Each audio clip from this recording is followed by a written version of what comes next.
During the second session of the 2020 Ohio Beef Cattle Nutrition and Management School that was hosted by the Ohio State University Extension Beef Team, Ted Wiseman, Ohio State University Extension Educator in Perry County, discussed the value of analyzing the nutrient content of forages. Included in that presentation was an explanation regarding ash content, what it results from, and why it's a concern.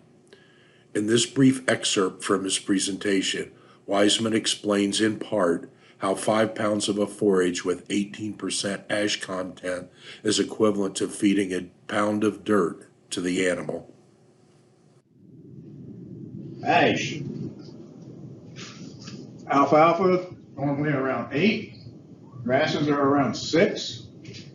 Here you can see this study done out at Wisconsin again. Minimum value was about 6, average was 12, the high was 18. On haylage, hay between 9 and 10, 17, almost 18%.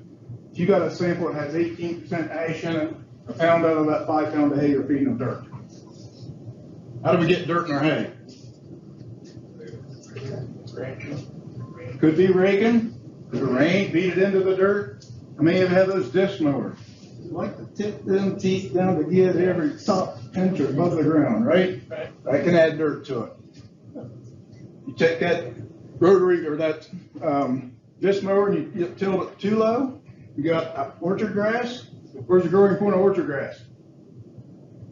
Top 2 inches above ground. We've had producers when those first come out cutting it too low and they're killing their orchard grass. Okay, so just be aware of that. But if you got high ash content, you're feeding dirt.